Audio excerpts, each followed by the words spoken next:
Welcome to Rod's Tabletop Hoops.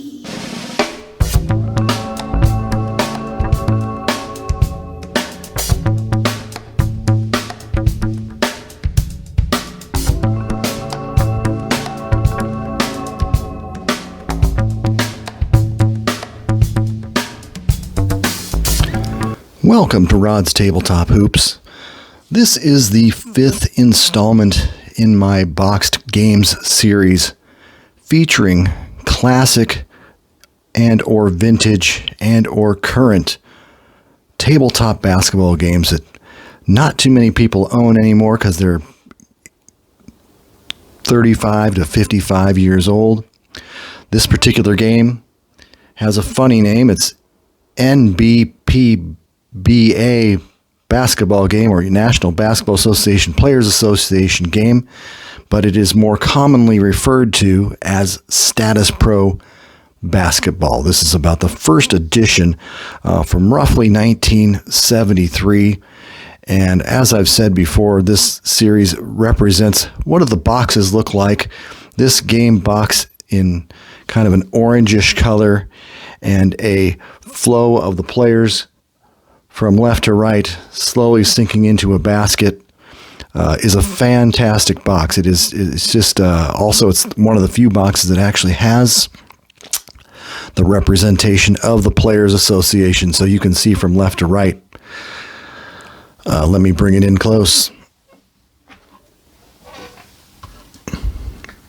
Jerry West, Connie Hawkins, Dave DeBuscher, Kareem Jabbar. Forget the Abdul part. John Havlicek, Oscar Big O Robertson, Pistol Pete Maravich, and Wilt the Stilt Chamberlain. Now this box is relatively thick. It's not as wide as some of the other boxes like Strat-O-Matic or Computer Basketball, but this is one of those boxes that really very attractive right off the bat. If you ever saw this at a games store back in the 70s, I don't know who would sell this thing. Would Kmart sell one of these things, or is it just online?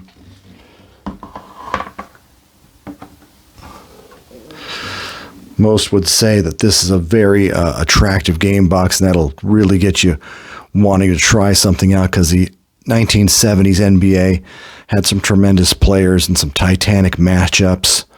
And this original game represents the 1972-73 season, a season in which two teams were upset in the playoffs.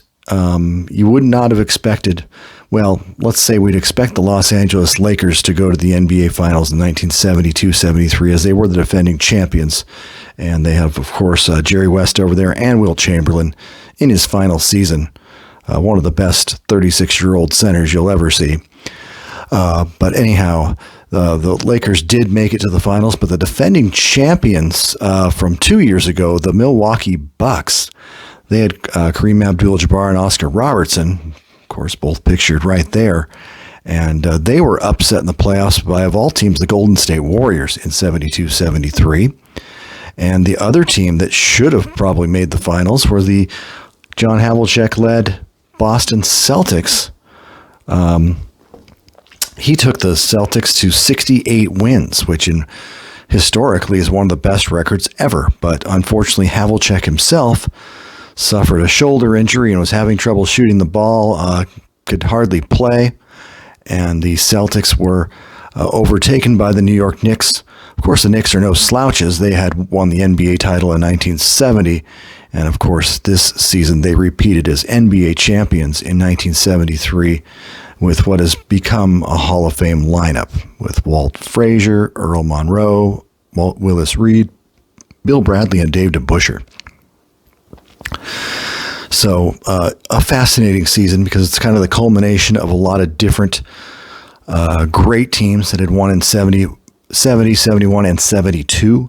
And so this season in itself is a great final season. I think it makes 1973-74 not look as good because Wilt had retired, and Oscar Robertson was on his last legs. Kareem was still coming into his own, but and Jerry West, this is his last full season of basketball. He was injured in '74. So what a fantastic season this was. But as you can see, that's the game box. The bottom of the box is nothing to behold. I'll give you a quick look at that.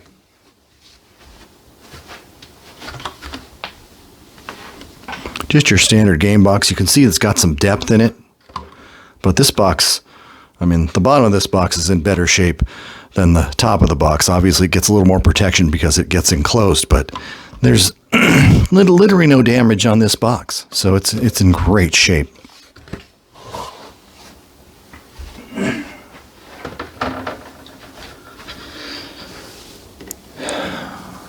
But Statis Pro Basketball just provided a different avenue from traditional games that had been dice and fast action cards, so to speak. It has, as you can see down here, these are a sample of the fast action card deck, and it's definitely, I believe, 180 cards, perhaps. It's very similar to what a modern day deck would be. It's got cards that look a little bit like this. It's got an action section. So when you start a play, every single play, you say, who's it going to? And there's a game board, as you can see in the distance, a beautiful game board, and a very game board which provides you with a small footprint for play, because all 10 cards literally fit in that little gridded area over there. But usually you pass it to a guard, and then I think you try to do if you want to try and advance the ball to somebody, you pull another card, and it says pass to F1 right here. So it'll go to the F1, and you can say, okay, F1, you're going to shoot, and there's the shot number. There it is, 15 on that one. So that might be good for most players, and so the game flows just as smoothly as that. Before I get into some of the game cards, I was going to give you a closer look at the game board.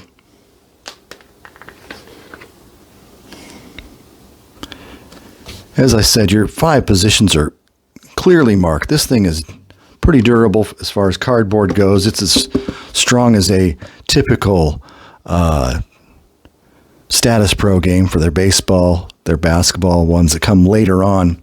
It has that same strength of board. I did like the multi-fold boards they had in the future because you had more. You could fit it into a smaller box. But yeah, this one looks just great as is. It's a small board to begin with, and it's copyright 1972 Midwest Research, Waterloo, Iowa. So that's shows roughly where it's being manufactured. In addition to a great board, this game came with some nice little treats.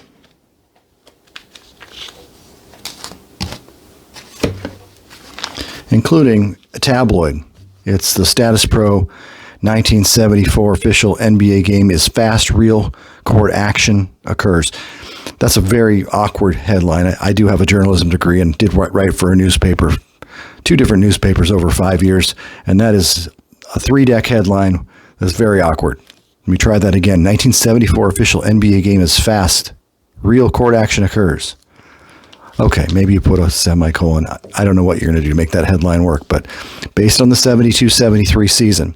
Now I put this in a magazine holder, so I can go over a little bit of it. Of course, the big question that everybody wants to know when you get a brand new game to the marketplace is how long is it going to take to play a game? Our game plays in less than an hour.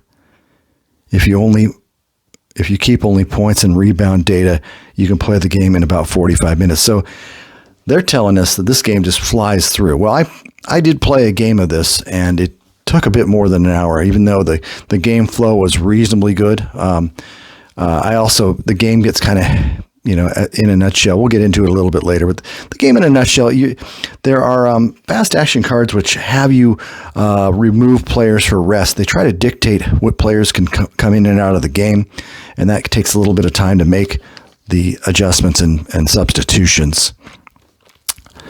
Flow action. Your play will flow up and down the court as in a real NBA game. Let's see what it says. Assists and block. Each player is rated for his ability to assist and block shots, with the latter being a new concept in tabletop NBA play action. So block shots were not kept in 1972-73. So this is all it's truly a rating because there's no numbers that were tabulated. As we probably know, like Nate Thurmond, here's the Golden State Warriors team right here. And each player is rated as most, even to this day, they are mostly rated for blocks and steals. They didn't rate for blocks and steals at this time, but they would, I believe, maybe a little bit down the road. They're given a defensive rating, such as Nate has a -4, so that's -4.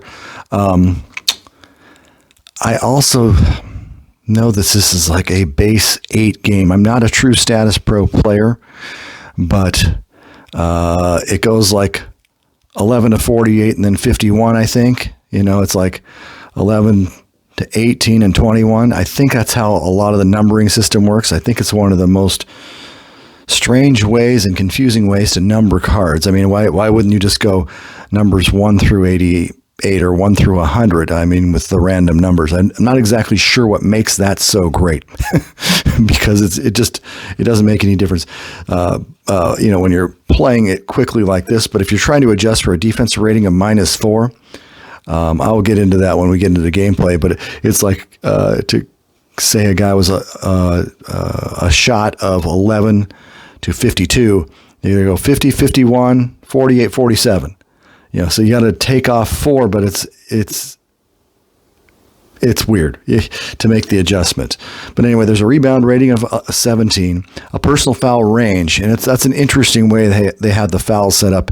Every player has a range, and then when a foul occurs, there's a foul number you look up to see if the card is in the range. So anyway, they got an injury rating. Thurmond is a 2. I think that's pretty healthy for him.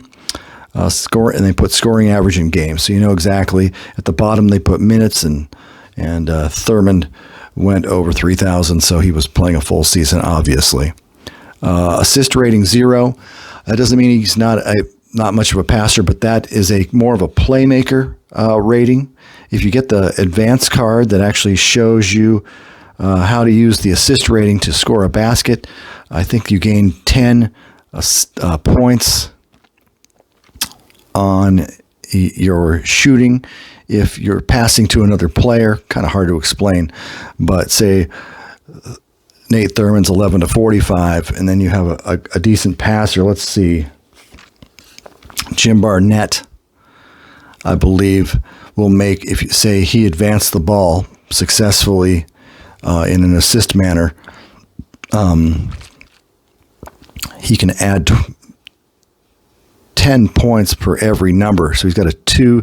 So I believe he adds 20 points to an assist. So we'll get into that when we get into gameplay. But anyway, that's what the 1972-73 cards look like.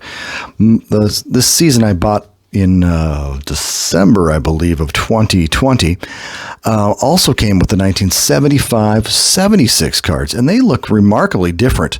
It shows that the Statis Pro company is trying to advance the game. There's a couple upgrades, I believe, in the 75-76 season. Let's take a look at one of those cards. We'll take a look at a couple of them. See, the Buffalo Braves, it comes with actually a team card. Tells you what their record is, where they finished in the Atlantic Division. They're also given an index and a fast break rating and a break defense rating, Coach Jack Ramsey. So interesting stuff right there. This was 76 season was Jack Ramsey's last in Buffalo because the darn Braves, they just could not get past the Celtics. And for some reason that ruined the franchise. 2 years later, they were already moving on to become the Clippers of San Diego indirectly with the big transaction that involved the Celtics and everything. But this is an interesting card. So obviously the rules have changed. I've only played a little bit of 73. I've not played 76, and I'm not sure how easy that is to adapt to. But their player cards show this. So in lieu, it shows a secondary field goal rating. And I know that it occurs if you advance the ball to a player, they can use the secondary rating. Of course, Bob McAdoo is about the same no matter what. And, this one has, they both have the height. They both have the college. They both have the position, obviously. The field goal ratings, the free throw ratings. There's no secondary rating on the original cards, though, so it's a little bit simplified. It has a personal foul rating, though, and they both have a foul rating, but it also has a foul drawing rating. And that is probably one of the biggest omissions in this original NPBA basketball game, original Statis Pro, is they don't have foul drawing ratings on these cards. So... for instance, someone like Nate Thurmond may draw almost as many fouls as, say, Rick Barry, who might lead the team in free throw attempts and free throws made. So there are some holes in this original version, and there are some quirks about it. But once again, we're still in I will consider maybe the second phase, the second generation, really, of tabletop basketball here. This is still early ground because the stats they kept were, not as great. Like I say, there's no block shots or steals or individual turnovers on these cards. Their first generation, I would say, PTG basketball by Big League Company, and the Camco basketball was obviously the originator back in the 50s, and then that was followed by PTG, and then APA, which I'm going to totally ignore because they came out with one of the worst games ever prepared in history, and that never really was a contender in this field of great games because they never changed it. They never fixed it.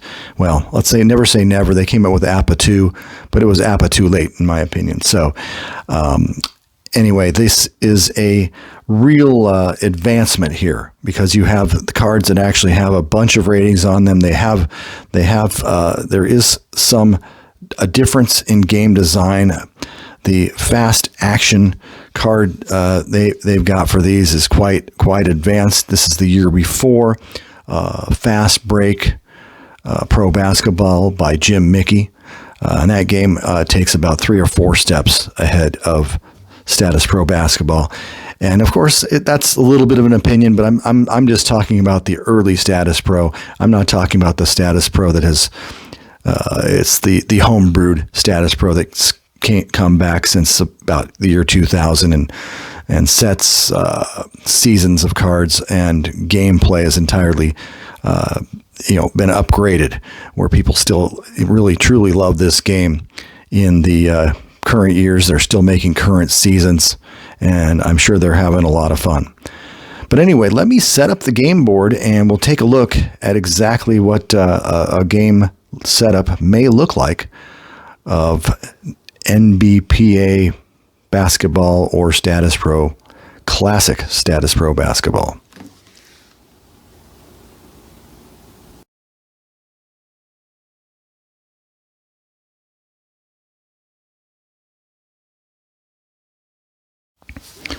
Okay, we're back with some game action here. This is the 1972-73 Boston Celtics and the 1972-73 Golden State Warriors. The Warriors were kind of a little Cinderella. They ended up getting beat by the Los Angeles Lakers, but they did defeat the Milwaukee Bucks in the Western Conference of the 72-73 playoffs. The Bucks had won 60 or more games and were favored against the Warriors, but Rick Barry and company instituted an offense that just, for some reason, the Bucks could not keep up with. The Celtics, by contrast, made it all the way to the Eastern Conference Finals, but could not overcome John Havlicek's injury. So, I believe the first step in this game is you look at the fast action card. Let's just put this right here. And the first fast action card, you look for the jump ball, and it tells you what we're doing here. And I believe jump ball, tallest at center. So Cowens is a very small 6'9" center. Nate Thurmond is 6'11".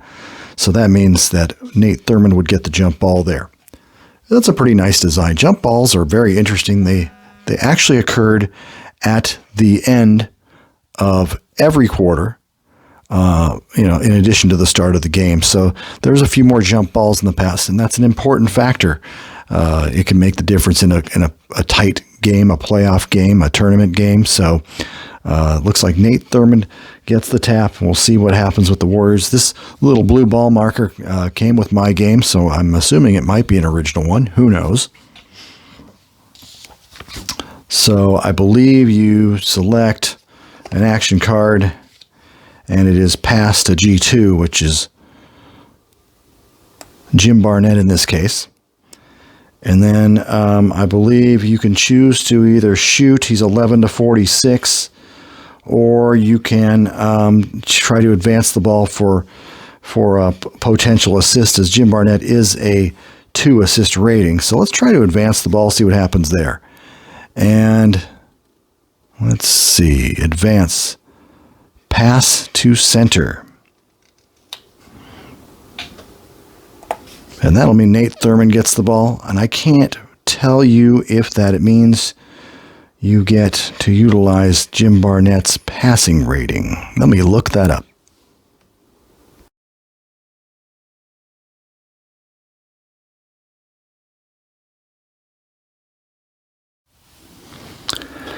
Okay, so the ruling on the field is that the only time that you can utilize Jim Barnett's assist rating is if that pass to center, if there's an asterisk on the advanced column. Otherwise, it's just a normal pass. So this is prior to the secondary ratings that are given in future Statis Pro sets. So all this means is Nate Thurmond has the ball, and let's decide to shoot the ball just to get a shot up here. And the shot number is a 45. Now this is a guarded shot, so an 11 to 45, and you combine that with the defensive Cowens of -3. I believe that's 11 to 42. And yeah, that's true, because but they even give you a chart. I first thought this chart was a joke because you just directly subtract from the number there. But given that it's a base 8, this chart is necessary if you're not very good with the, 38 goes to 41, 48 goes to 51, and so on. 58 goes to 61. And so based on the defensive rating, you do have to subtract. So anyway, Nate Thurmond is 11 to 45, which normally would be a good shot. And as you can see on this card, I have an advanced pass to choice with an asterisk, which means I could have done that, but it doesn't matter because Nate Thurmond's got a 0 on the assist. But normally that 11 to 45 means Nate Thurmond would have made that shot. But however, Dave Cowens, it looks like he's got a -1 on the defense. So he's going to miss that shot just by 1 number. I'm not positive if I pick a card for the rebound. Let's just say I do. And the rebound high at F1 and F2. So high at F1 and F2. So that's pretty generic. Obviously, the small forwards aren't going to do that. And Clyde Lee will probably be battling Paul Silas. And as you can see, Silas has a 13 on the boards. Clyde Lee only has a 9 on the rebounds. That's surprising to me because he typically, Clyde Lee is one of the top rebounders per minute played in basketball. For him to just get a 9, which is the same rebound rating as Rick Barry, is quite surprising. I have a feeling there may have been an error made per minute played, unless they're not giving rebounds per minute played, which doesn't make any sense to me at all. I think they would.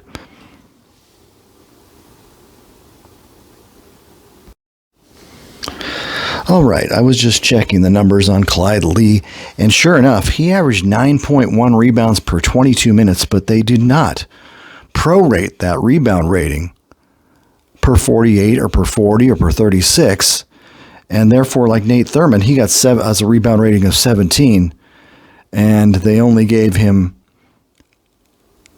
he averaged 17.1 rebounds per game and 17.1 points. but they only gave him a 17. He didn't play 48 minutes. He did that in 43 minutes. So that is a flaw. That's kind of contrary to what traditional basketball game play is. Usually you're trying to rate your cards on a per minute basis, not just a straight scoring or rebounding or assisting basis.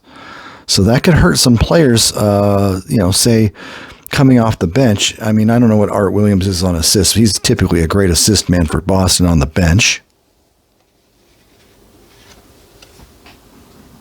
And see, he's got a 0 on the assist rating. Now, Art Williams is one of the best per-minute assist guys. I know from my 74 fast break and prior with the San Diego Rockets that he should have an assist of at least 1, if not 2. Tom Satch-Sanders, they give him a rebound of 2. And you know that as a 6'6" forward on those great Boston Celtics teams, he probably grabbed 8, 9, 10 rebounds per game. So that's a little bit disappointing for a stat nerd or for a game built for people that are into statistics and statistics per minutes played. That's a major faux pas. So there's a downgrade there. I did not notice that in the prior time I had played this game, but that's very interesting that they actually did that.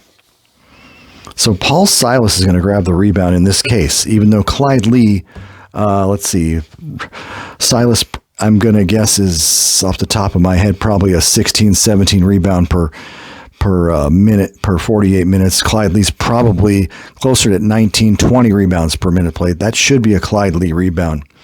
And so if I was going to play this game regularly, which I probably will not do because the game flow is just not perfect yet. They're in their earliest stages. I would probably give Clyde Lee that offensive rebound for argument's sake and for what's on the card. I'm going to give that ball to the Celtics. And the action card says, fouled in the act of shooting. So does that mean Paul Silas was fouled in the act of shooting? I'm going to guess yes. And so I'm going to give Paul Silas some free throws here. What is he? 11 to 65. Let's just see how this works. And that's a shot number of 42. That's good. Shot number 67 is not good. So the Celtics get on the board. Let's pull for a rebound. We got a rebound on free throws here. I cannot remember that. I don't even know. It does not say. So let us check and see what the rebounding on missed free throws is all about.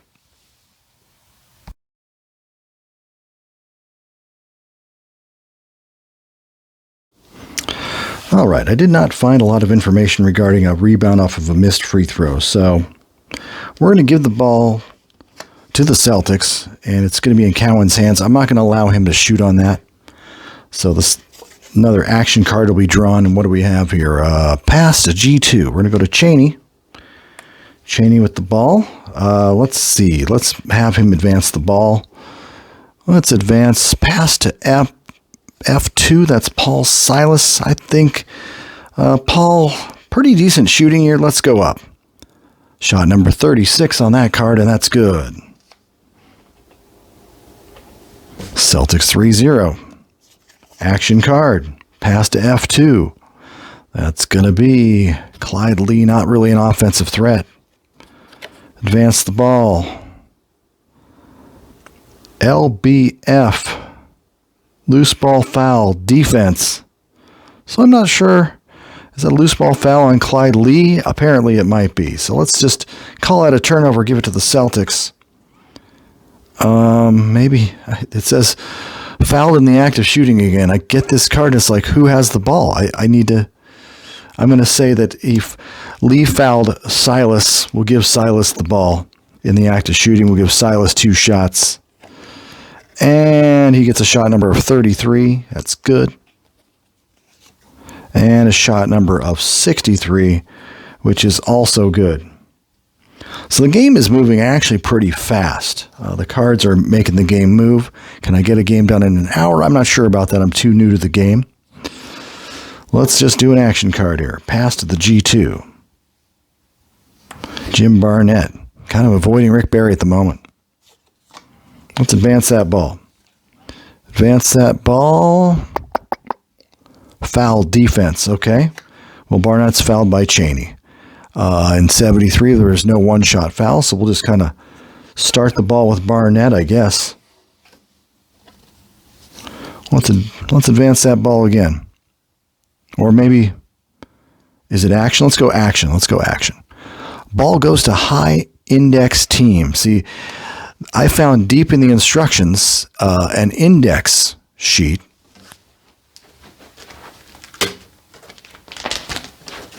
Here's my rescanned copy of that those rules. I found it deep on page 10 of the instructions here, and it says team indexes.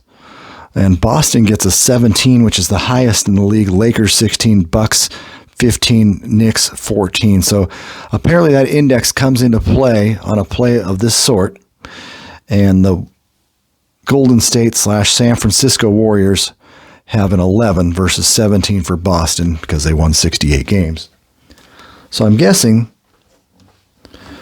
Celtics are going to get the ball back here. So there's an advantage there, even though I've made them kind of the home team. Action card, pass to the G2. That's Don Cheney. Cheney's a pretty good shooter. I could go up with this, but let's go up with it. 77 is definitely no good. Rebound is going to go to the defensive G2. So Jimbo Barnett, University of Oregon, gets the rebound. Passes it to the G1. Jeff Mullins, that guy can fire. Let's go. Shot number 37, it's good. Mullins. So that's a pretty good ball movement right there. Quick basket.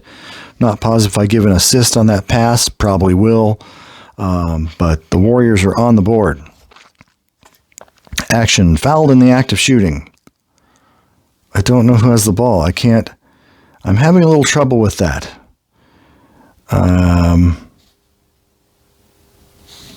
Let's just skip that card because no one has the ball.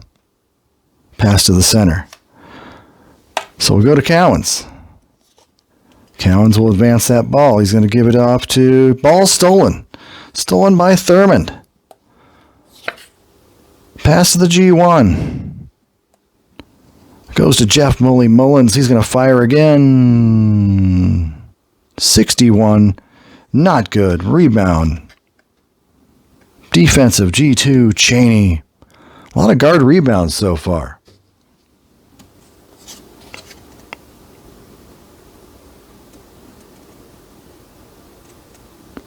Advance the ball. Ball stolen. Okay, I was going to advance the ball. Is that what I do, or do I have to have an action card there? I'm going to give a steal to Barnett. So Barnett has the ball. I'm going to advance the ball. Pass to choice. We're going to Rick Barry. Rick Barry needs a shot. He's very angry. He has not gotten the ball yet. Shot number 36, and it is good. Warriors on the prowl here. They're only down 5-4.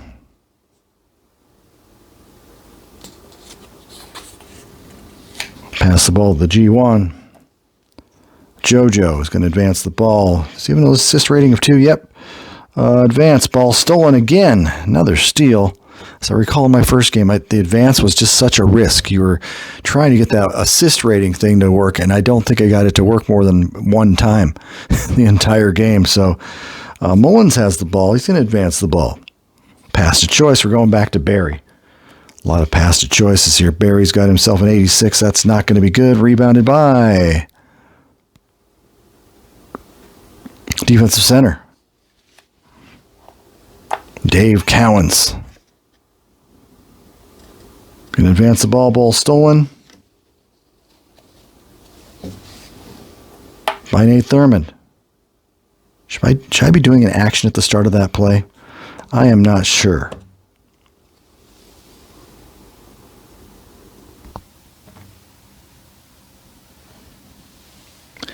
Okay, the ruling on the field is that you look for an action play after every single completed rebound or field goal. So Let's just start the Warriors with the ball, and we'll give it to the action is the Z chart, and we'll have to check out the Z chart. So the Z chart is simple as looking at the next card. I've just found out, and I forgot about that. Home team G1 must rest. So that gives Jeff Mullins some time on the bench. I don't know for how long, maybe for the quarter. I am not certain on that. But we're going to throw Ron Williams into the game at the guard slot. And I apologize in advance for being sloppy with this replay, but I'm still not too advanced on the Statis Pro game. I played it back around 1980 or so, and it's just been a long, long time. So let's keep the ball in the Warriors' hands, start with the action. Pass the ball to the G2. Let's have Barnett. He does have an assist too. Let's see if we can get one of those advanced cards. Advance, pass to G2. Well, we're going to shoot it now because it's still in his hands. Shot number 54 is no good. Rebound off the iron goes to the F1, which is John Havlicek. Hey, got a Hall of Famer playing who has not seen the ball. Action, foul, defense. I guess that would be on Barry. Another one-shot foul. Action, pass the ball to the F2. Silas is not a great scorer. Let's advance that thing. Pass to choice. Too bad Silas does not have any assist rating. Let's pass it back to Havlicek. Havlicek's going to go up, and we'll determine if he's even close on the shot. It's a 27. It's good, no matter what. Rick Barry, who's a +1. Celtics score the ball. Here comes the Warriors coming right back. Foul in the act of shooting. I can't use that because I don't know who has the ball. Pass it to the F1. That's Rick. Rick is going to shoot because he loves to shoot. 77, no good. Rebounded by defensive center. It's going to go to Cowens. Ooh, I just lost my shot clock here. All right.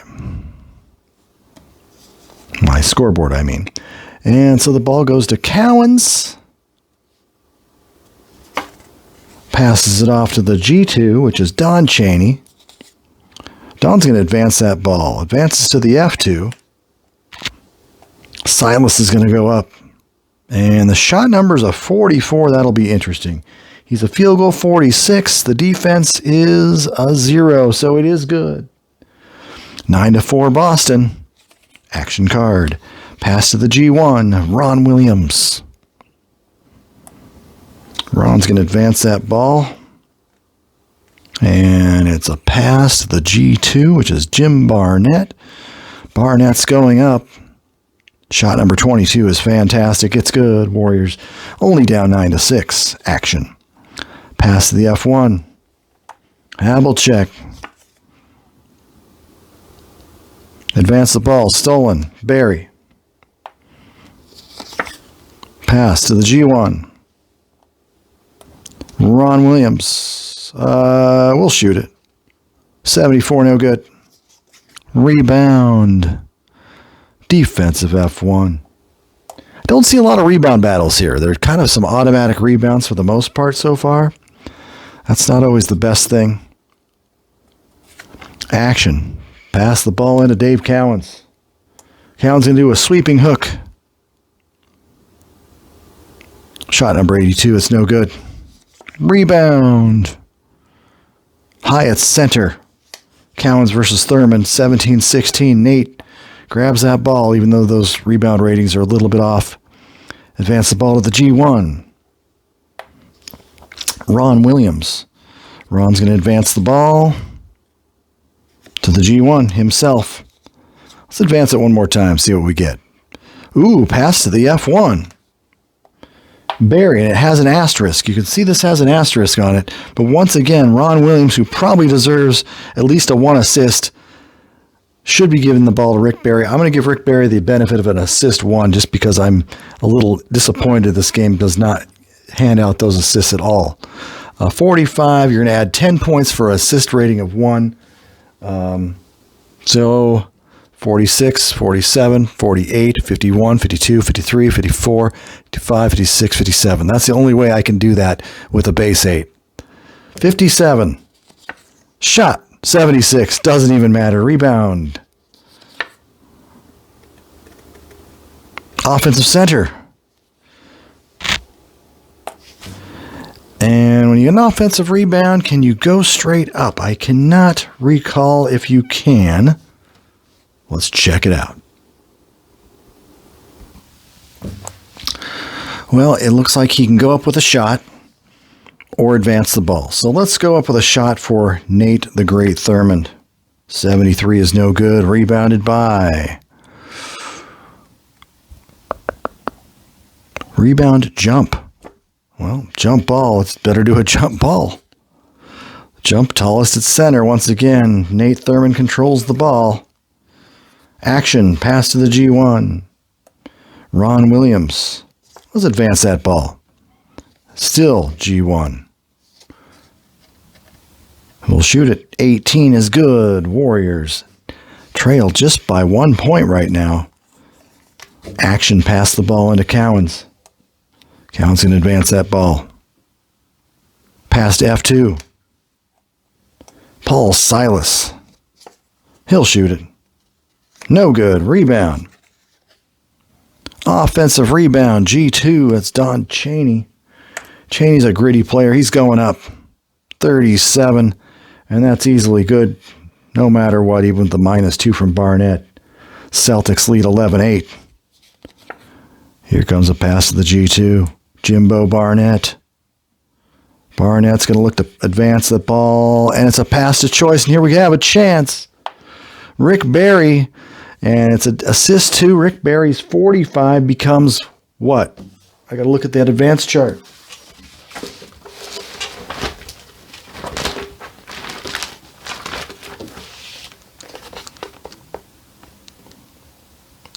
Oh, that chart only works on defense. So Rick Barry's roughly 45. He's in the 60s somewhere. He's going to shoot it. 78 is no good anyway. Rebound. Defensive foul. Defensive foul. So Barry had the ball at last. I'm just guessing this random defensive foul is going to be on John Havlicek, and Rick Barry's going to make 2 free throws and make it an 11-10 game. I'm already calling my shot. Shot number 12. Oh, and there's a D1 on there. That D1 refers to some defensive, I think it's a block shot or something. But he's shooting free throws. So a 12 is easily good. And a 72. Barry is 11-82. It's 11-10. Well, anyway, I'm going to leave that gameplay right there. You can kind of see how the flow works. I am a little rusty at it. I apologize for that. But this is one of those games you get in the flow. You start turning cards, you start, playing, and it really should flow a little bit better.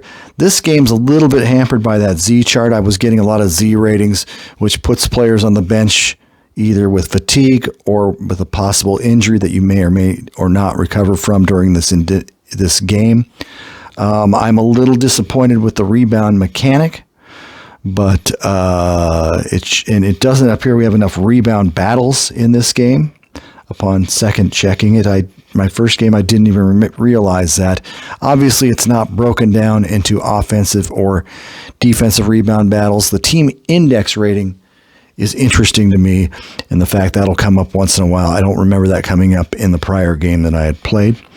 But this is just the stone ages of Statis Pro Basketball. It's not a perfect functioning game, but once again, it probably gets a 9.5 for being a showpiece. I love the Statis Pro newspaper they basically came out with here. I put this in this protector, so I'm not going to open that again. But I also put it in I made copies of it, scanned it, put it in a notebook, so I've actually got it all right here. And I can read it anytime I want to, because it's just such a neat little thing. And it shows a gameplay here. So it's got some older cards with the Bucks and Lakers. It's got some sample gameplays. showing the Lakers versus the Bucks. Kind of fun. It's got all the team rosters for 72, 73 in it. It's got the big advertisement for, of course, NPABA, the Players Association basketball game. And then, of course, we've got a New York Knicks series of games. They played a few games with the Knicks, some box scores that they came up with. And some of these box scores look relatively close as far as scoring average per game and rebounds and stuff. I'm guessing that's just they're game testers, and they learned to play this game at a certain rate. And there's even a playing time chart, some stats from the season. Houston was the top scoring team, followed by Boston, 112-7. The Lakers under Bill Sharman were typically the best offensive team in the league. They were in 72, but they fell a couple spots in 73. There's an NBA tournament they created. And then there's a letter for 1976. I think once I got the 76 cards, maybe they threw that letter in. Or perhaps this is the same game box they used for 76. But I've got the 73 cards, so I'm thinking that I have an original game here. I'm not 100% certain. The game comes with a nice little roster sheet. Shows every player. The backside shows some of the other games they advertise, football and baseball. Here's a sample. Here's a score sheet that I used for my prior game. The actual score sheet is incredibly simple. So you kind of keep a running score if you like. I think if you run out of cards, you're done with a quarter. I believe that's the way things work in both Statis Pro and Strat-O-Matic. It's very simple. Field goals, attempted field goals made, free throws, rebounds. Not enough stats for me. So and this is a nice thick. Gave me quite a few score sheets. So for me, I of course added everything at the bottom. I added some block shots, some minutes played, a steal and a block once in a while. So the prior owner had this score sheet right here. So it's just just interesting seeing what the prior people who own the game, how many games they played. They might not have only played more than 4 games. There are some additional action cards for the 76 season. I'm not sure if I just throw these in. This is a fast action plate number 191, and they never got separated from their sheets. I'm not going to touch them until I decide to play a full game of 1975-76. But there you have it. And NBA Players Association basketball, known as Statis Pro, one of the cutting edge games of the second generation of tabletop basketball board games. It obviously has some flaws and some quirks. If you can overlook those, you probably will enjoy flying through these cards. There are no dice. There's a lot of people that really like rolling the dice. There's other people that like the combination of that dice and card magic that Fast Break Basketball and other games have brought to us since. There's Hoops Tabletop Pro Basketball as well. It's got that beautiful combination of cards, flipping cards, and rolling the dice. Replay Basketball is another one that's like that. But this was 1974, way back in the Stone Ages, and this is what you got back in the day. Wasn't always perfect, but it was certainly an improvement over the Nagampo basketball era, where the statistics were entirely out of whack and the game flow was a little bit different. I'd still call PTG basketball one of the better games for the time leading into this era. Statis Pro eventually made their game pretty good, but unfortunately Statis Pro didn't last much into the 90s. So they closed their sports gaming division, I believe, for both baseball and basketball and maybe football. So, but anyway, this is a great piece of history. I love having this in my arsenal just to bring it out once in a while to see some old school game parts. I didn't make too much of a note, but they did at least have more than 10 players on most teams. There's usually 11 or 12.